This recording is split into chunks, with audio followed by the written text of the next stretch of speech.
Telugu matrimony ఆషాఢం offer. ఆషాఢం full గా free.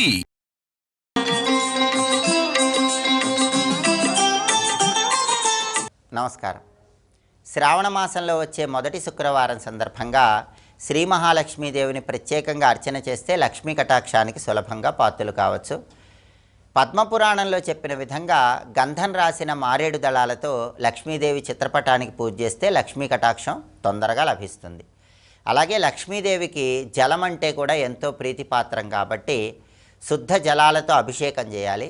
అయితే లక్ష్మీదేవికి వట్టివేళ్ళు అంటే ప్రీతికరం కాబట్టి వట్టివేళ్ళు కొన్ని నీటిలో కలిపి వట్టివేళ్ళు కలిపిన నీటితో లక్ష్మీదేవి విగ్రహానికి అభిషేకం చేయాలి. ఇలా చేయటం ద్వారా లక్ష్మీ కటాక్షానికి సులభంగా పాత్రలు కావచ్చు.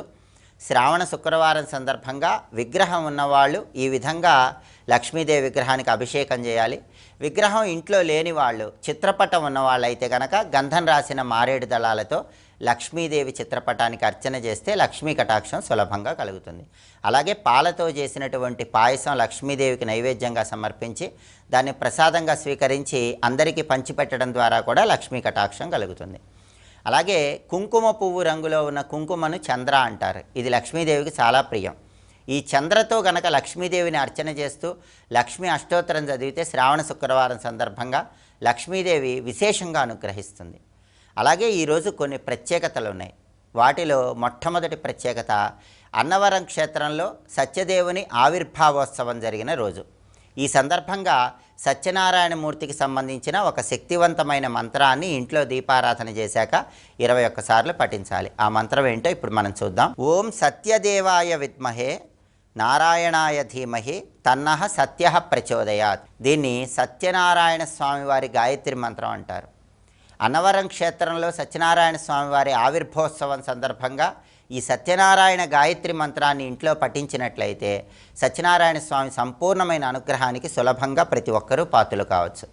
అలాగే ఈరోజు గోదాదేవి జయంతి. విల్లిపుత్తూరు క్షేత్రంలో కూడా అద్భుతమైనటువంటి రథోత్సవాన్ని ఈరోజు నిర్వహిస్తారు.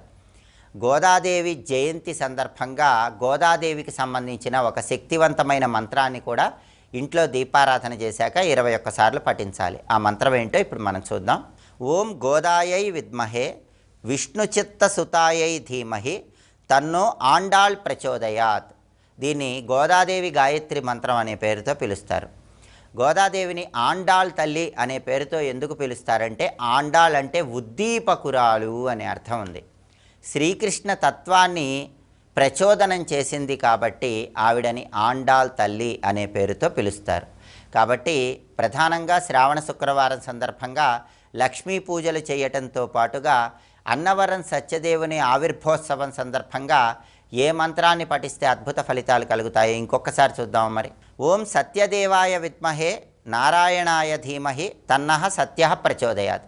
అదేవిధంగా గోదాదేవి జయంతి సందర్భంగా విల్లిపుత్తూరు క్షేత్రంలో అంగరంగ వైభవంగా జరిగే రథోత్సవాన్ని దర్శనం చేసుకోవటం వీలు కాని వాళ్ళు గోదాదేవి సంపూర్ణమైన అనుగ్రహం కలగటానికి, రంగనాథుడి అనుగ్రహం కలగటానికి గోదాదేవికి సంబంధించిన ఏ మంత్రాన్ని ఇంట్లో దీపం పెట్టాక 21 సార్లు పఠించాలో ఇంకొకసారి చూద్దాము. మరి ఓం గోదాయై విద్మహే విష్ణుచిత్త సుతాయై ధీమహి తన్నో ఆండాళ్ ప్రచోదయాత్. మంత్రజపం చేయండి.